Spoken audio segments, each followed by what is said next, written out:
මම කියන්නේ මේ යාන්ත්‍ර විද්‍යාව ඒකකයේ තමයි ඔයගොල්ලෝ මෙඩිසින් යනවද ඉංජිනේරින් යනවද කියලා තීරණය කරන්නේ. ෆිසික්ස් වල යාන්ත්‍ර විද්‍යාව බැරි වුණොත් ඔක්කොම ඉවරයි. කෙමිස්ට්‍රි වලට CI, මැත්ස් වලට CI නැත්නම් බයෝ වලට CI ගත්තත් ගන්න නැහැ කැම්පස්.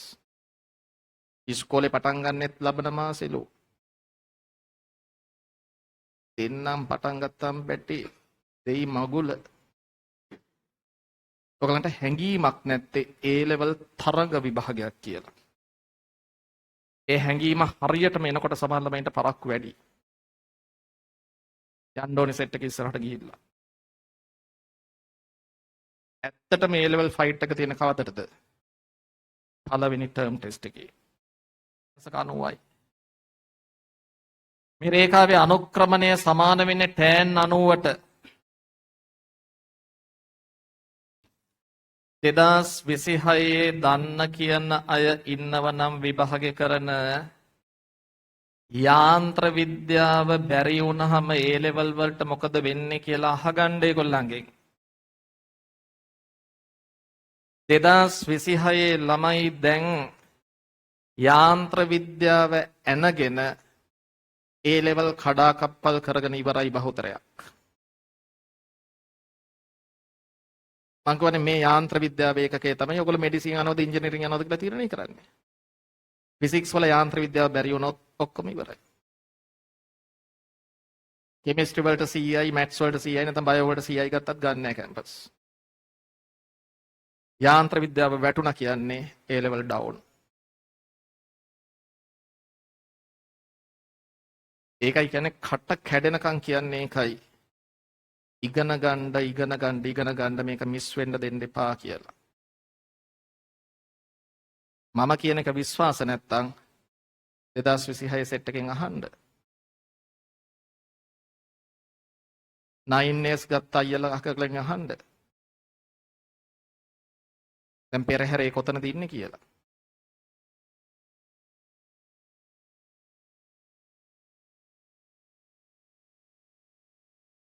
අහගන්න.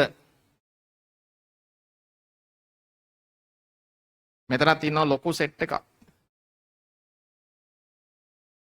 මේ වැඩේ සැහැල්ලුවට අරන් අයියෝ අපිට කොයි වෙලාවෙ අල්ල ගන්න බැයිද? ඉස්කෝලේ පටන් ගන්නෙත් ලබන මාසෙලු. දෙන්නම් පටන් ගත්තාම බැටි දෙයි මගුල.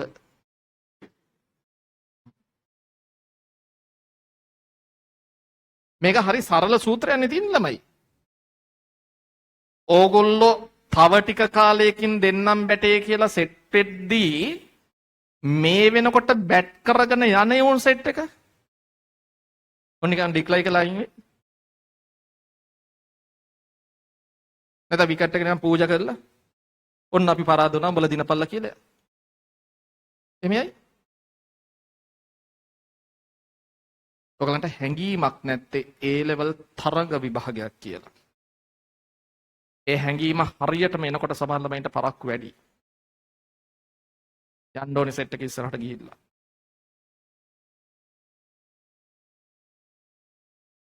මතකද මං කිව්ව දෙයක්? ඇත්තටම A level ෆයිට් එක තියෙන්නේ 2027 නෙවෙයි. මතකද ඒ කතාව? ඇත්තටම A level ෆයිට් එක තියෙන කවදටද? පළවෙනි ටර්ම් ටෙස්ට් එකේ. පළවෙනි ටර්ම් ටෙස්ට් එකේදී සෙට් එකක් පනිනවා ඉස්සරහට. 1 2 3 4 5 ඒගොල්ලෝ දැහැගත්තාම අතාරින්නේ නැහැ. ශෝක වෙලා වැඩක් නැහැ. ශෝක වෙලා වැඩක් නැහැ.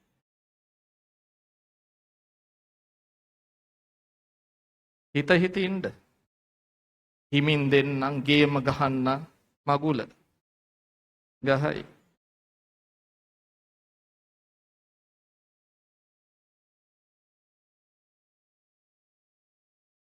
O level වල අත්දැකීමවත් ඕගොල්ලෝ පාවිච්චි කරන්නේ නැහැ. O level වල හිතුවෙත් එහෙමනේ නේ.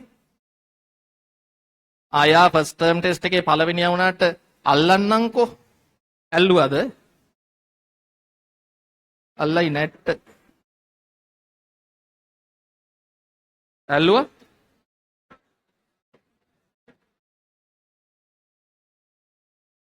ෆස්ට් ටර්ම් ටෙස්ට් එකේදී හිතනවා දෙන්නම් දෙවෙනි එකේදී. දෙවෙනි එකේදී බැරිුණාම හිතනවා දෙන්නම් තුන්වෙනි එකේදී. අල්ලන්න බෑ. අල්ලන්න බෑ.